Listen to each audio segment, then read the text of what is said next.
Welcome back to Growing Bolder. Did you know that no matter what you do or who you are, man or woman, by the time you're in your 30s, your body starts to change. You start losing muscle mass. You know, when you're in your 50s, you really notice that this starts to kind of drop under here. So what can we do about it? To find out, let's turn to Growing Bolder's registered dietitian and nutrition expert, Dr. Susan Mitchell. Hey, Susan, how are you? Great. So you say that it's not unavoidable. It is not unavoidable, and it's so important. We're the boomer generation. We want to feel good, we want to look good, so we've got to maintain that muscle mass. To do that, there are two big things. Two big things. You've got to eat protein, but it's all about amount and timing.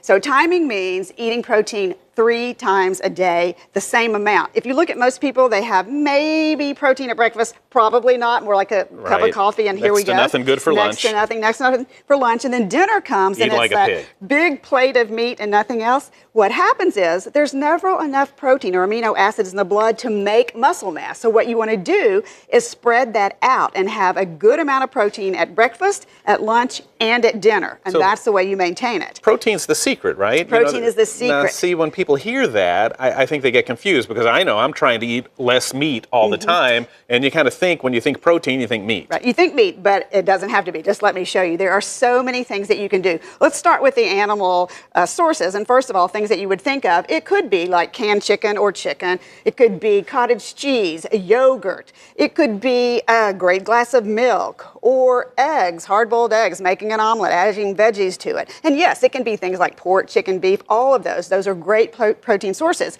But there's so many plant sources that people don't even think about. Plant protein, is it as good and healthy as things like quinoa, for example, which is so popular right now, great quality protein. But there's also things like pumpkin seeds and all the beans, black beans. All right, but look, pasta. I mean, compared to a steak, how many pumpkin seeds would you have to eat to get the right amount of protein? You would be surprised how much protein is in like an ounce of seeds. So you can make a trail mix using pumpkin seeds. You can make up a big thing of soup using green lentils or black bean quesadillas or pasta, which is, and many of them have a good source of protein in them. Oh, not to forget peanut butter, which we all love, nuts, protein bars, peanut butter bars, things like that, all great sources. And if you're telling me, you know what, I still can't get enough, then add a whey protein supplement. Whey protein supplements work for everyone. And let's say that you just start out with a glass of milk.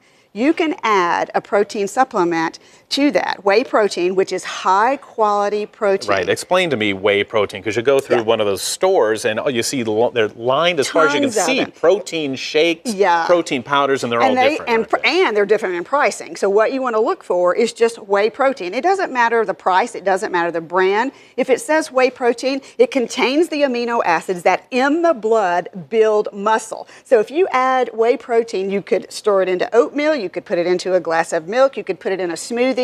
That's an easy way to get additional protein in the diet. Can you though, Susan, I mean, even if you do this, can you fool Father Time enough that you'll maintain what you have, or is that something that's just part of life? Well, I'll tell you what, if you do this where you're getting it spread throughout the day in amounts like 3 or 4 ounces, which is like the size of your palm, you can maintain. If you do that and add on exercise, particularly resistance exercise, you can maintain. Boy, that's awesome. Great information, because it is something that we all face no matter who we are, and there is something that we can do about it. So if you want to keep up with all of Susan Mitchell's great tips, her information, and a lot more advice, just give her a look at susanmitchell.org.